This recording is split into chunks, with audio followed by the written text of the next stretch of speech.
Hello लोगोफोर खुलुमबाय नोंथांमोनखौ फिन खेबसेबाव आंनि मोनसे गोदान रादाबनि भिडिअ बरायनानै लाहरबाय नोंथांमोना भिडिअखौ जोबजासिम नायलां लोगोसेनो भिडिअखौ लाइक खालाम शेयार खालाम लोगोसे नोंथाङा जुदि आंनि चेनेलखौ साबस्क्राइब खालामाखैब्ला अन्नानै चेनेलखौ साबस्क्राइब खालामनानै अलाव थुनानै हो फैदो दानिया भिडिअखौ जागायनोसै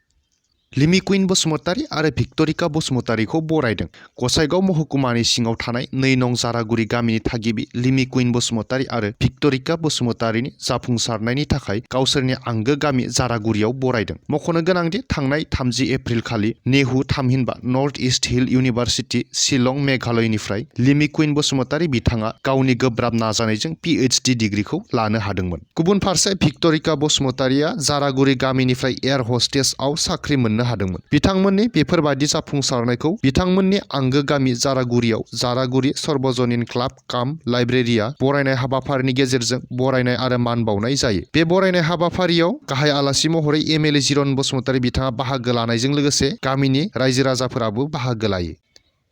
भेरगावआव सासे सुबुंखौ खास्रि बिस्रि बुथारनाय जाथाय सोमजिदों उदालगुरि जिल्लानि टंला थानानि सिङाव थानाय भेरगाव खैराबारि बरिगाव गामियाव बे जाथाया जादों बुथारजानाय सुबुंखौ सानै गथ'नि बिफा 38 बोसोर बैसोनि सुक्राम बसुमतारी होननानै सिनायनाय जादों गामिनि सुबुंफोरा फोरमायनाय बादिब्ला सुक्राम बसुमतारीया जि दाग्रा आरो फालांगि खालामग्रा सासे सुबुंमोन नाथाय मैयानि हरनि समाव उन्दुनानै थानाय जायगानिफ्राय बुद्रु लाबोनानै बुथारना गावनि न'नि लांगोनायावनो गारनानै गालांदों बुथारजानाय सुक्राम बसुमतारीनि गोदोना आरो मोखाङाव जोखोम जानायनि सिनफोरखौबो मोननो हादों नाथाय मा जाहोननि थाखाय बुथारखो आरो सोर बेफोरबादि बुथारलांखो बेखौ मिथिनानै मोननाय जायाखै लोगोसे न' सिंनि उन्दुनाय जायगानिफ्राय बुद्रुनानै लांगोनायाव गारना दोनहैनाया सानथावना जानानै दं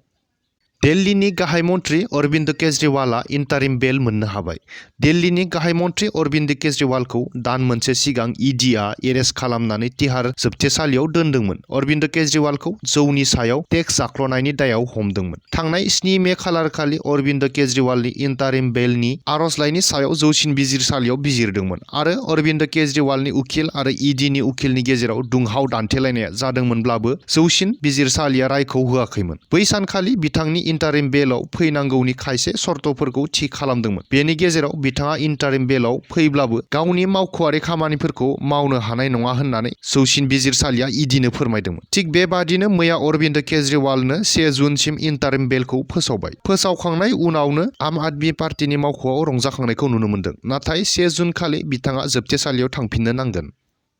छत्तीसगढ़आव 12 माओवादी उदखारिफोरखौ गावथारदों छत्तीसगढ़नि कांकेर जिल्लायाव रैखाथि हानजाया 29 माओवादीफोरखौ 20 सानसो सिगां मोगा-मोगियाव गावथारदोंमोन फिन बेबादियैनो शुक्रबारखालि छत्तीसगढ़निनो बिजापुर जिल्लायाव रैखाथि हानजानि मोनसे सिग्रोमनायाव मोगा-मोगि जानानै 12 जन माओवादी उदखारिफोरखौ गावथारनो हायो रैखाथि हानजानिफ्राय फोरमायनाय बादिब्ला बे बोसोराव छत्तीसगढ़आव 103 जन माओवादीफोरा बुथारजादों शुक्रबारखालिनि बे जाथाया गंगालुर पुलिस थानानि सिङाव थानाय पिडिया गामिनि हाग्रा ओनसोलाव जादोंमोन रैखाथि हानजाया सुलुंनिफ्राय पिडिया गामिनि हाग्रा ओनसोलाव 100 निफ्राय 150 सो माओवादीफोरा दंफैयो होनना खौरां मोननानै फुंनि 6 रिंगासोआव बे अपारेसनखौ खालामनाय जायो आरो बे अपारेसनावनो 12 जन माओवादीफोरखौ बुथारनो हायो बे अपारेसनखौ DRG STF CRPF आरो कब्रा कमान्ड'आ जथायै खालामदोंमोन बे अपारेसनावनो माओवादीया होनाय IEDआ बेरफ्रुनानै 2 रैखाथि हानजानि सुबुंफोरा जोखोम जानो गोनां जायो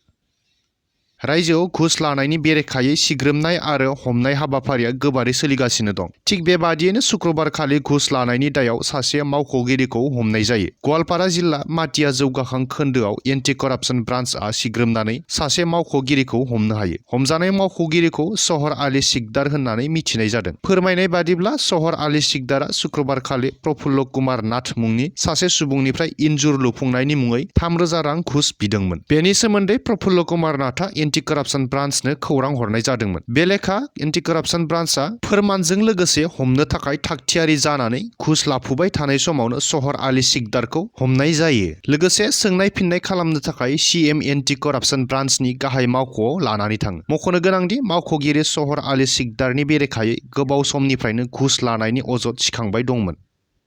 आसामाव फिन आरोबाव गोबां फरायसालिफोरा बन्द जाबावबाय आसामनि गासै गं 96 फरायसालिफोरखौ बन्द खालामनो थाखाय आसामनि सोलोंथाइ बिफाना बे हरखाब थिरांथाखौ लायो। फरायसालिफोराव फरायसानि आंखालनि थाखायनो आरोबाव गं 96 फरायसालिफोरा बन्द जाबावबाय। बे थिरांथायाव गासै गं 79 गोजौ फरायसालि आरो गं 17 जौसिन फरायसालिफोरा बन्द जाबाय। थिग बेबादिनो धेमाजि जिल्लायाव बयनिख्रुइबो बांसिन गं 21 फरायसालिफोरा बन्द जाबाय। मख'नो गोनांदि आसामाव दासान्दि फरायसानि आंखालनि थाखायनो गासै 8,000निबो बारा फरायसालिफोरा बन्द जाबाय। बे बन्द जानाय फरायसालिफोरखौ गुबुन फरायसालिफोरजों सरजाबनाय जादों।